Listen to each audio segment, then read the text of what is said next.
Your addiction to work isn't actually an addiction to doing work. It's an addiction to avoiding what is going on inside of you. The urge to constantly doing more, the never-ending hours, the being at work way too long, it's all an escape from looking within. Because the moment you slow down, the moment you put your feet up, your mind begins to race and the anxiety begins to build. And the only answer, the only solution that you have come up with to get out of this feeling is to go and do more. And I've seen this over and over again in the high performers that I work with. They have an addiction to doing more because they feel when they slow down, this is when all of those things that they have been avoiding, that they have been using doing to not feel, when they slow down, those emotions begin to flood in. And in order to get out of those emotions, the only answer and the only solution that they've had up until this point is to do more. So underneath all of that achievement, all of that accomplishment, all of that doing is a nervous system that is in fight or flight, that is in survival mode. And in this video, what I'm going to do is going to teach you how to get out of that survival mode so that you can finally put your feet up, relax, be present, and enjoy your time away from the doing. Okay, so this is a men thing. This is how men have coped with undealt with emotions most of their lives. And it's all, the thing I think that's most important about this is that it's all unconscious. We took on these programs unconsciously, usually from the ages of about 0 to 12. And it looks something like this. Here's a perfect example. We weren't receiving enough love from, let's say, one of our parents, primarily dad usually. So we're not receiving enough love from dad or mom. And so we begin to pay attention to, the mind is all unconscious, begins to pay attention to that we receive praise, we receive love, we receive attention when we do good, when we get a good mark on a test, when we clean our room, when we play nice with others. And so when we get that thing that we are looking for, which is love, we then begin to associate the getting of love with doing more. And so without our awareness, without our even knowing, we develop the survival pattern, the protection, the escape, whatever you want to call it, of doing. And then we have created a belief system that the only way that we will receive, and again, it's unconscious, we don't know this, the only way we will receive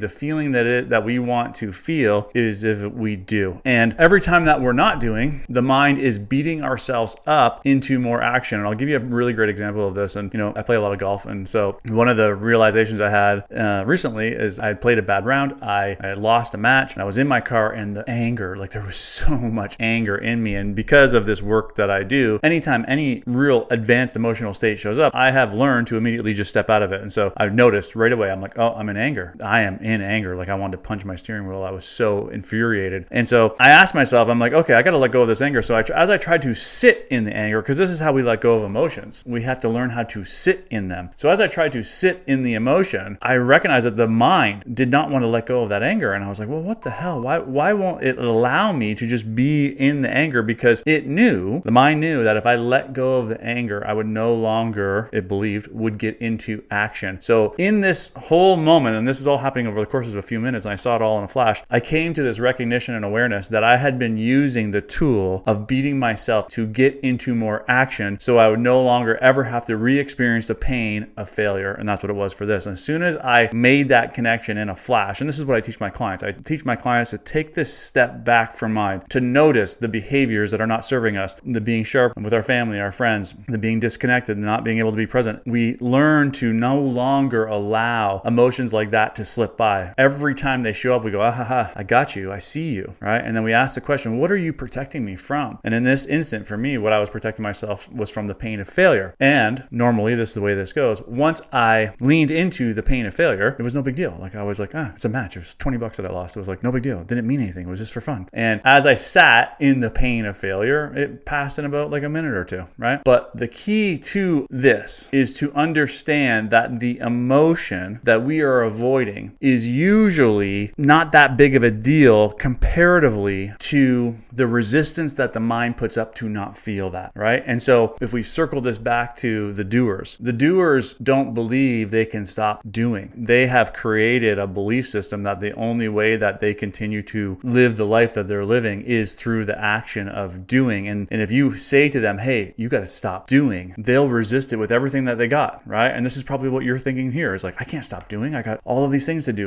There's people that rely on me. I got paychecks that I need to pay out to my employees or whatever it may be. And the reason I'm speaking to this so clearly, because this was once me. This is who I was. And I guess what I'm trying to highlight here is we're not going to stop doing things. We are going to step out of the energy energy of having to do something in order to feel some sort of way. And so in the past, unconsciously, we had been doing so that we could feel deserving, important, loved, busy, hardworking, like whatever. And this is what you would have to do to begin uncovering that. You would have to begin to notice the behavior of doing. You'd have to begin to notice the anger. You have to step back and say, what is this protecting me from feeling? What is on the other side of me not doing? What is on the other side of this anger? And when you answer that question, you're going to have clarity. And so now with that clarity and with that connection, the doing is no longer the excessive need to do, the energy of do is no longer going to be able to show up without you saying, I see you. You're doing it again. You're trying to protect me. What are you trying to protect me from? You're trying to protect me from the pain of failure. You're trying to protect me from the pain of poverty, fear of losing it all. You're trying to protect me from losing status. Okay. Where's the last time I can remember losing status in my life? And then maybe in a flash, you get pulled back to a moment where you got shunned in grade school or something along those lines. It's always connected. And so every state that you're after is already available within. We have begun to create these programs and protections to protect us from the opposite of the state that we're after. And always with 100% certainty, the protection that we have put into place to protect us from the pain of failure, using my own example, ends up bringing more failure into our lives. The needing to be needed ends up making us, because then we create this life where everyone needs us, ends up making us being able to not be needed by anybody because we are too busy, and then we can't be there for the people that matter most. And so whatever the protection is that you have created to avoid feeling whatever it is that you're avoiding, right? And these are the deep questions that need to be answered. Then what we want to do from there is we want to say, okay, what is it that I'm avoiding? And now that we have caught the behavior and we've connected it to what it is that we're avoiding feeling, just that awareness alone, if that's all you get out of listening to this 10-minute podcast, if that's all you get is the awareness, you don't even know how to let it go. You don't even know how to, if you just have the awareness to be like, there's that behavior of anger again, and that is protecting me from the pain of failure. Oh, there's the behavior of anger again. That's protecting me from the pain of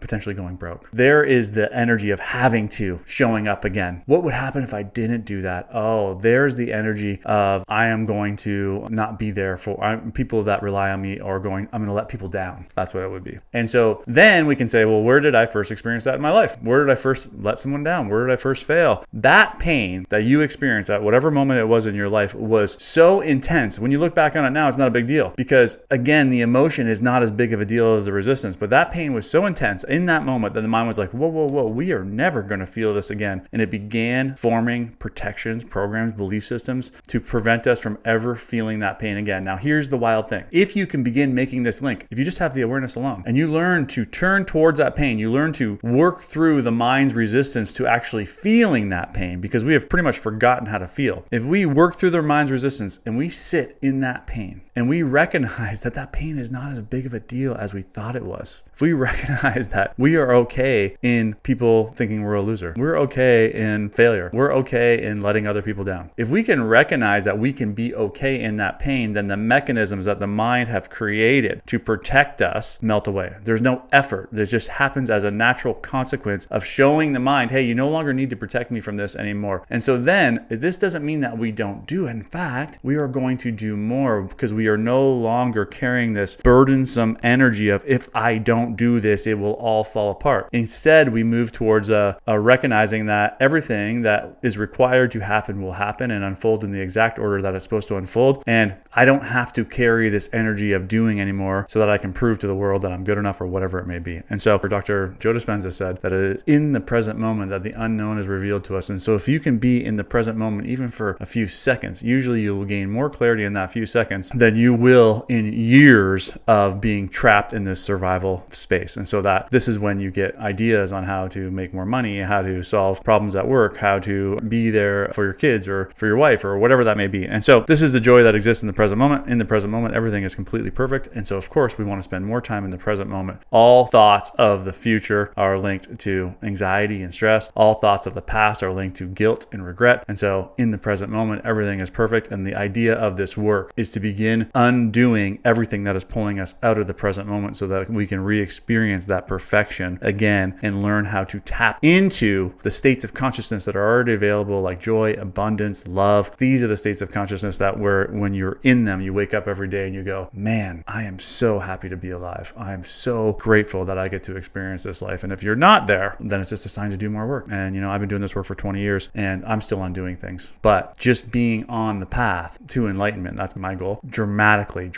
transformed my life. And so even though I'm not at enlightenment, my life is a million times better than it once was. And so that's what's available to all of us. So if you got any value from this whatsoever, click that like and subscribe button. I got nothing to sell you. I'm just here sharing my knowledge on the tools and the tactics of spiritual growth that completely transformed my life. Hope to see you next week.